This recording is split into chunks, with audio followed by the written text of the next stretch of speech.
So, my entire life in Canada, until I came to the Senate, I actually only worked in not for profit and charities, whether they were small not for profits, whether they were bigger charities, whether it was at a university or at a private foundation. So, I understand inherently that the flow of money to the public good uh, needs to reflect uh, the people who will benefit from the public good.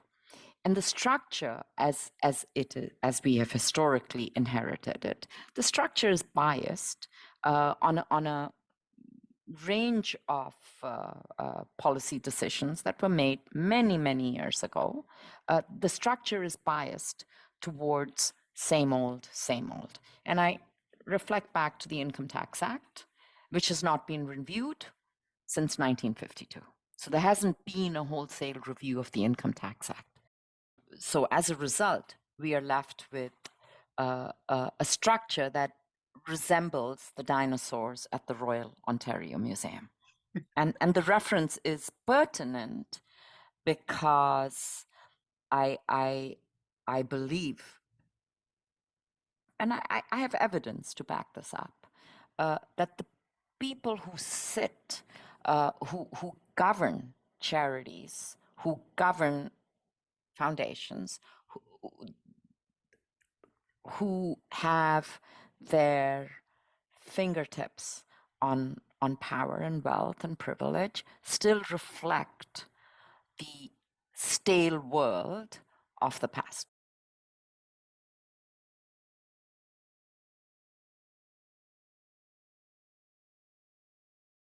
Just to wind back the clock on direction and control, I was able to successfully pass a measure that now allows charitable dollars to flow to non-charitable organizations in a spirit of empowerment and partnership, as opposed to in the previous, in my view, very colonial mechanism of direction and control.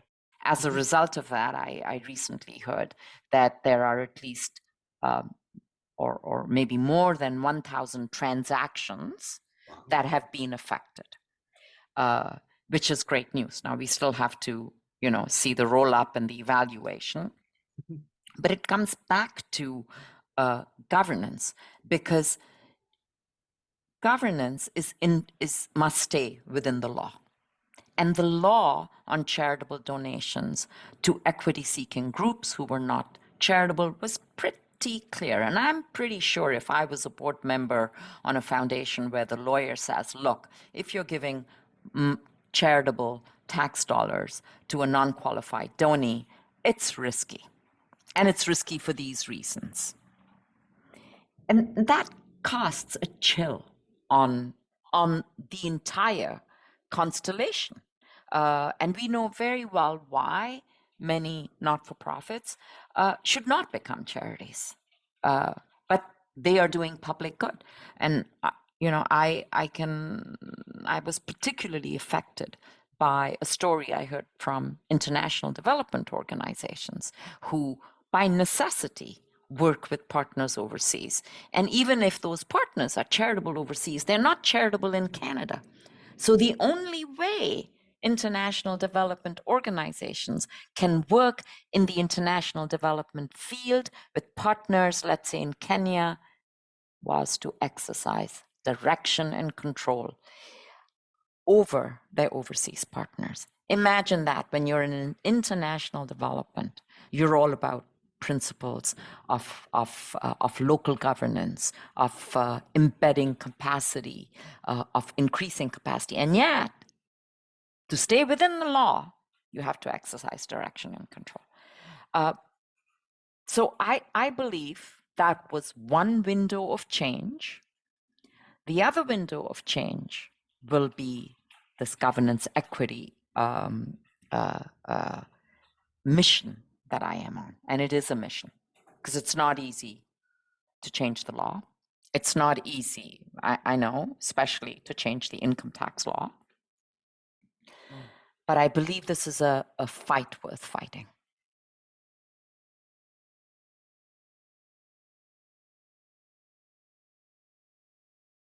All I'm asking for is that the Income Tax Act be revised so that the T4010, which is filled out annually by all charities, include another question about demographic details of their board. We're looking to get a picture of governance in the country. I'm pretty sure I'm going to find out that gender is pretty well represented. Yeah. But when you disaggregate the gender profile a little more, you will find that it is made up of a specific profile of women.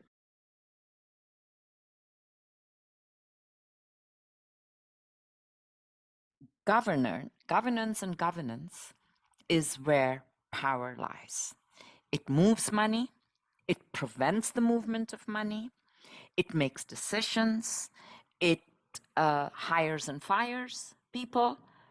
Governance is really where I think we need to start.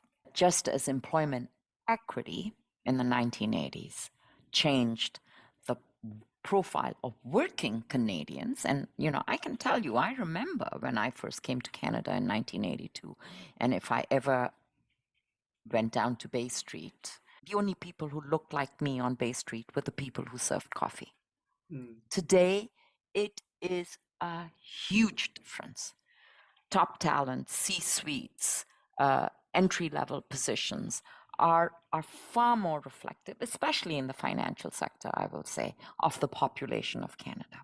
And how did that come about? It was not accidental. It was because we had a law, and that law was called employment equity. Now, employment equity only measures who participates in the workforce. It doesn't actually tell anybody you must, but the very act of measuring creates awareness. And just as employment equity changed the demographic profile of the workforce, I believe governance equity's time has come, and it's time to change, to move the needle on governance.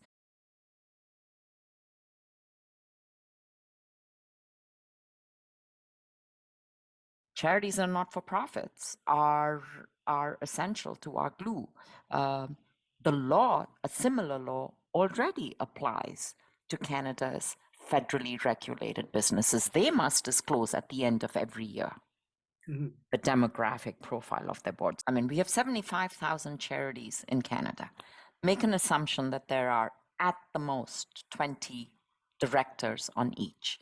I'm not good at math, but if you multiply that, you're not getting millions of people. You're actually getting a manageable data set that you can analyze around sector, around region, around focus. So this will allow charities to see where they fit in the trends of their particular region, their particular mission space, or their particular programming.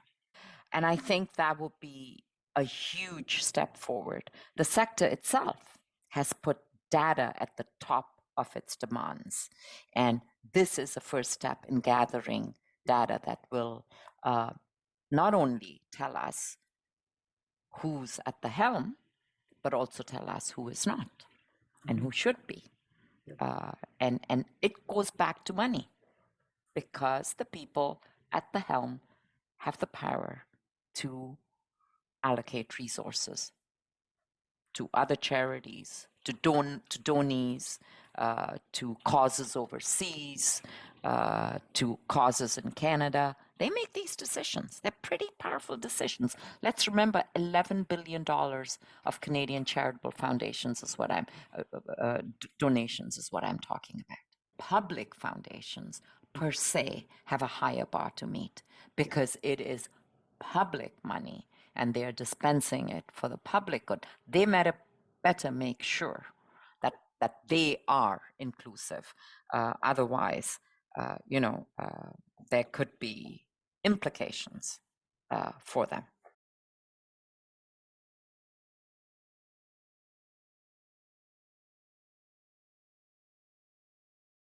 there are really forward-thinking boards.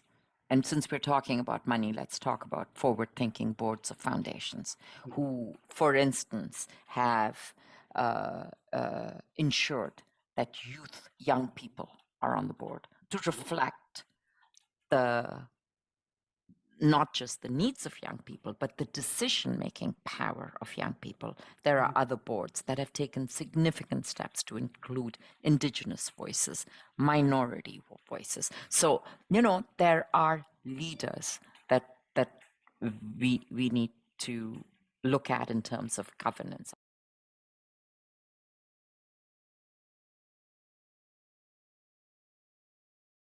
It's time for charities to embrace governance equity.